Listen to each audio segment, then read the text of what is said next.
চাচাতো বড় বোন আমার রোমান্টিক বউ। ষষ্ঠ পর্ব। বন্ধুরা, গল্পটি শুরু করা যাক। দোস্ত, আমার একটা চাকরি লাগবে। কি তুই চাকরি করবি? হো, আমি চাকরি করব, একটা ব্যবস্থা করে দে না।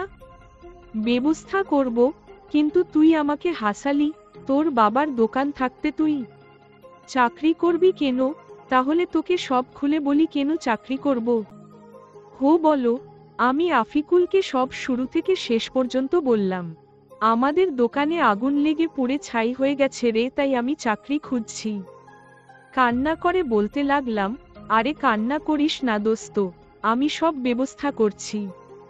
হো দোস্ত, ঠিক আছে, সন্ধ্যা হয়ে গেছে, তুই বাড়ি যা, আমি সব ব্যবস্থা করছি।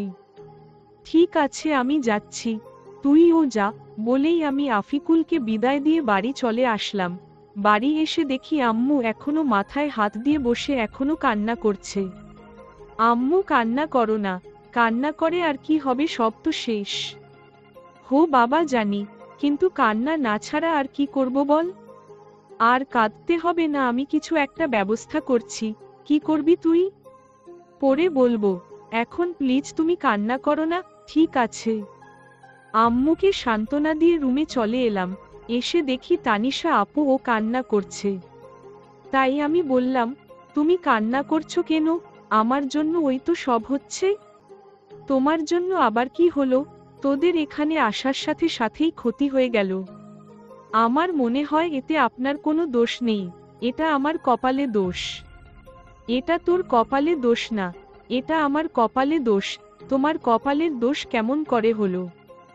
হ্যাঁ, আমার কপাল খারাপ, কারণ যে মেয়ের বিয়ের দিনে বর মারা যায়, শ্বশুর বাড়ি আসতে না আসতেই ক্ষতি হয়ে যায়, তার কপালে দোষ না তো কার কপালে দোষ?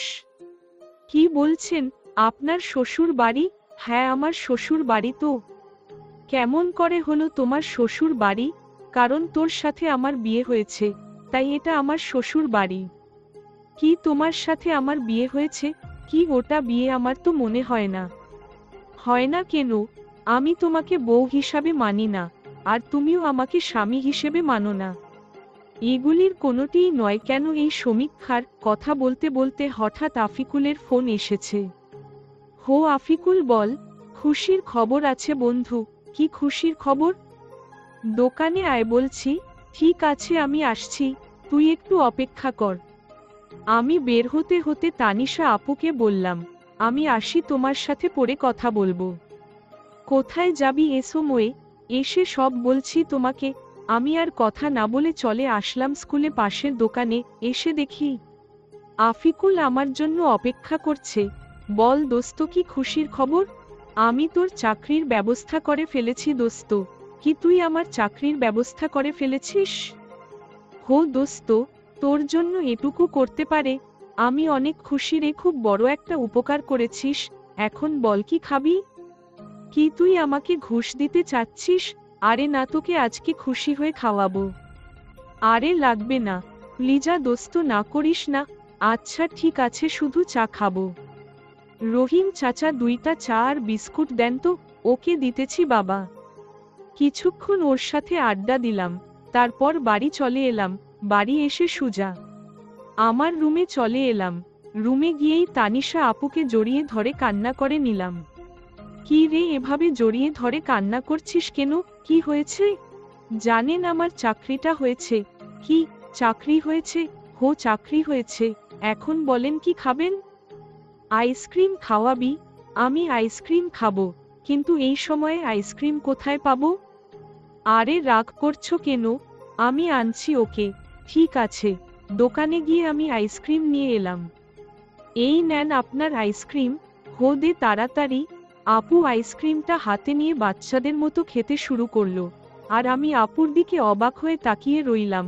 কি আজব কাণ্ড, এত বড় একটা মেয়ে হয়ে বাচ্চাদের মতো আইসক্রিম খাচ্ছেন, আর আমি তাকিয়ে এসব দেখছি। ঠিক তখনই, কি রে, কি দেখস? তোমার খাওয়া দেখছি, এত দেখতে হবে না। কেন? তুই খাবি? খেলে নিতে পারিস। না না, লাগবে না, আমি বাচ্চাদের মতো আইসক্রিম খাই না। ওকে, তুই না খেলে চলবে, আমি খাই। ঠিক আছে, একটা কথা বলি, রাখবি? হো বলো। তুই চাকরিতে জয়েন করবি কবে? 1 মাসের মতো লাগবে। কথা বলতে বলতে হঠাৎ আম্মুর ডাক পড়ল, রাহি, তানিশা, তোরা খেতে আয় তাড়াতাড়ি। ঠিক আছে আম্মু, আমরা আসছি, তাড়াতাড়ি আয়, চলেন আম্মু ডাকছে। হো চলো। দুজন একসাথে খাবার টেবিলে বসলাম। আম্মু খাবার বেড়ে দিল। আম্মু তুমিও খাও। হ আম্মু, তুমিও বসো, একসাথে খাবো, তানিশা আপু বলল। হু খাচ্ছি। চুটকি তুইও খা, আমার ছোট বোন তাসনিয়া। হু খাচ্ছি তো। সবার সাথে খাবার খেয়ে আমি রুমে চলে এলাম। এসে একটু শুয়েছিলাম, তখনই আপু রুমে এলো। আপুকে দেখে আমি তাড়াতাড়ি করে নিচে বিছানা করে নিলাম। তারপর শুয়ে পড়লাম। আপু ও বিছানায় শুয়ে পড়ল।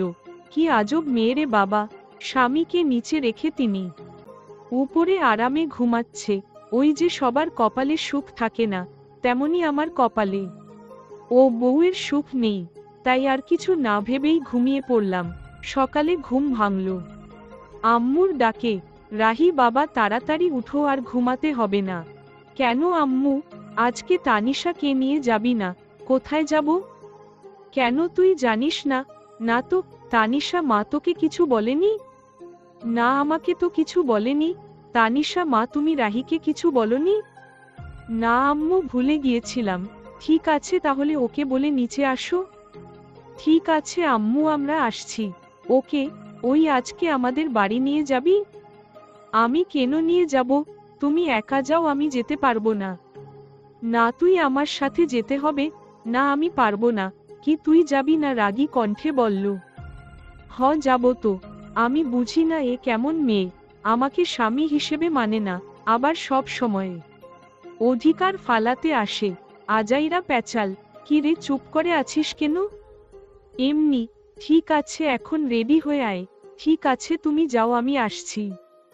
তাড়াতাড়ি আয়, নাস্তা করব। ঠিক আছে। ফ্রেশ হয়ে টেবিলে সবার সাথে নাস্তা শুরু করলাম। নাস্তা শেষ করে রুমে চলে এলাম। এসে শুয়ে পড়লাম। তখন দেখি তানিশা আপু আমার দিকে রাগী চোখে তাকিয়ে আছে। এভাবে তাকিয়ে আছো কেন? ভয় ভয় লাগে। তুই এসে শুয়ে পড়লি কেন? তো কি করব? একটু আগে আমি কি বলছিলাম? কি বলছিলে? আমি আজকে আমাদের বাড়ি যাব বলছিলাম না? হ, যাব তো। তাহলে এভাবে শুয়ে পড়লি কেন? এমনি তুমি রেডি হও। ঠিক আছে, তুইও রেডি হয়ে নে।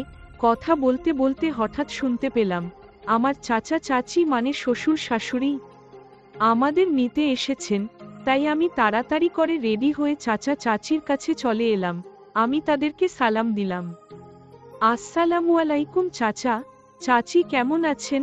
ওয়ালাইকুমুস সালাম বাবা, ভালো, তুমি? আলহামদুলিল্লাহ চাচি, আপনি? আলহামদুলিল্লাহ ভালো। কিন্তু তুমি আমাকে চাচি না আম্মু ডাকবা, তুমি আমার ছেলের মতো। ঠিক আছে আম্মু, বলবো। হু, মনে যেন থাকে। ঠিক আছে, আমি একটু আসছি আম্মু। ঠিক আছে বাবা, যাও। এরপর এখানে থেকে রুমে চলে এলাম। এসে তো আমি অবাক। আমি কোনো রকম হাসি আটকে রেখে বললাম, তুমি এটা কি পরেছ? কেন শাড়ি পরেছি? হাসতেছিস কেন? তোমার এটা শাড়ি পরা হয়েছে কি? কেন, কি হয়েছে? একদম হয়নি। হাসতে হাসতে বললাম। একদম এভাবে হাসবি না, আমি শাড়ি পরতে পারি না। আচ্ছা ঠিক আছে, আমি পরিয়ে দেই। তুই পারলে পরিয়ে দে। হু, দিচ্ছি। আমি আপুকে শাড়ি পরিয়ে দেওয়া শুরু করলাম। শাড়ি পরিয়ে দিতে দিতে শাড়ি যখন আপুর পেটে গুজে দিব, তখন দেখি আপু চোখ বুজে শরীর বেঁকিয়ে কাঁপতে শুরু করছেন। তাই তাড়াতাড়ি করে শাড়ি পরিয়ে দিলাম। শাড়ি পরিয়ে দিয়ে বললাম, আচ্ছা এবার চোখটা খুলুন। আর এভাবে কাঁপছেন কেন? না মানে এমনি, বলেই লজ্জা পেয়ে তাড়াতাড়ি করে রুম ব্যাক করলো। আর আমি বিছানায় শুয়ে হাসতে লাগলাম। কিছুক্ষণ পর দেখি আপু আবার আসছে। একটা কথা বলি? হুম, বলেন। বাইরে কেউ যেন বুঝতে না পারে তুই আমাকে বউ হিসাবে মানিস না, আর আমি স্বামী হিসেবে মানি না। ঠিক আছে, কেউ বুঝতে পারবে না। এবার চল, আম্মু ডাকছে। হুম, চলে।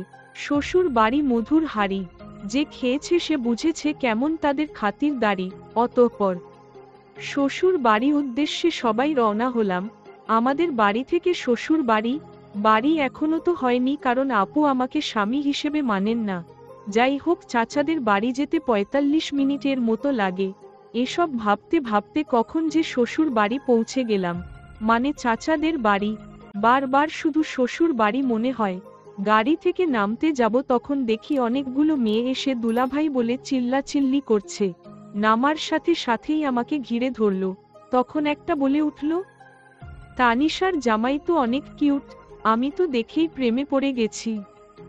সবার প্রশংসা শুনে খুবই ভালো লাগছিল। তখনই হুট করে আপু আমার হাত শক্ত করে ধরেছে। দেখ দোস্ত, আমাদের তানিশা 2 দিনে জামাই পাগল হয়ে গেছে। তানিশা আমার হাত ধরে ভিতরে নিয়ে এলো, তারপর সুজা আপুর রুমে নিয়ে গেল আর রাগে লুচির মতো ফুলতে লাগলো।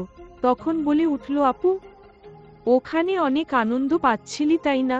তা তো একটু শালি বলে কথা। ওদের সাথে আর কথা বলতে দেখলে পা ভেঙে দিব, যা এখন ফ্রেশ হয়ে আয়। ঠিক আছে। আমি ফ্রেশ হতে চলে গেলাম।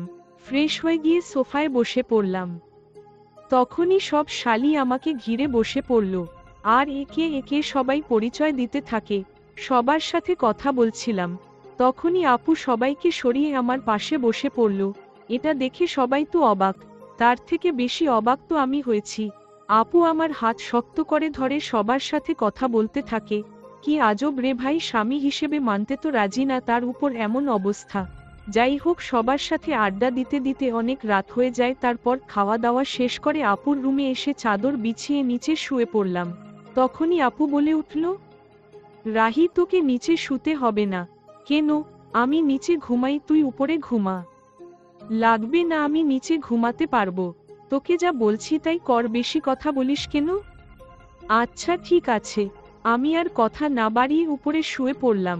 সকালে খাটের কাছে নিঃশ্বাসের শব্দ আসতেছে। চোখ খুলে তো আমি অবাক, কত সুন্দর করে আপু আমাকে জড়িয়ে ধরেছে, আর আমার ঠোঁটের একেবারে কাছে আপুর ঠোঁট। এসব দেখে আমি আর নিজেকে কন্ট্রোল করতে পারছিলাম না, তাই আপুর ঠোঁট আমার ঠোঁট এক করে দিলাম। কিছুক্ষণ পর আপু চমকে উঠে, তাই আপু আমাকে ছাড়িয়ে নিয়ে বলল, গভীর রাতে বৃষ্টির সময় ভয় করছিল, তাই এসে শুয়েছিলাম। এ কথা বলে আপু লজ্জা পেয়ে ফ্রেশ হতে চলে গেল, আর আমি ভাবতে লাগলাম, কি মেয়েকে আল্লাহ আমার কপালে দিয়েছে। তখনই আপু বাথরুমে থেকে ফ্রেশ হয়ে বের হয়েছে। আমি শুয়ে দেখছি, আপু ফ্রেশ হয়ে ড্রেসিং টেবিলের সামনে চুল ঠিক করছে। আমি শুধু আপুকে দেখছি, আসলে যত দেখছি ততই আপুর প্রতি কেমন একটা ফিলিংস হচ্ছে। আপুর প্রতি ফিলিংস হচ্ছে, হোক আপু আমাকে স্বামী না মানা লোক, আমি আর কি করব। আসলে আপুকে এই মুহূর্তে যেই ছেলে দেখতো পুরাই পাগল হয়ে যেত, এত সুন্দর লাগছে আপুকে। ঠিক তখনই আপু আমার দিকে এগিয়ে আসছে, আর আমি ঘুমের ভান ধরে শুয়ে আছি। কি আর কত ঘুমাবি, উঠো। চুপ করে রইলাম। কি রে, শুনতে পাচ্ছি না? কি বলো? ফ্রেশ হয়ে আয়, নাস্তা করতে হবে না। যাচ্ছি। তুমি যাও, আমি বসে আছি, তুই ফ্রেশ হয়ে আয়। ফ্রেশ হয়ে এসে দেখি আপু এখনো বসে আছে। তখন আমি বললাম, চলেন। চল। রুমে থেকে বের হব, তখনই আপু আমাকে। বন্ধুরা, এই ভিডিওর পরবর্তী অংশ পেতে চ্যানেলটি সাবস্ক্রাইব করে পাশে থাকবেন। আল্লাহ হাফেজ।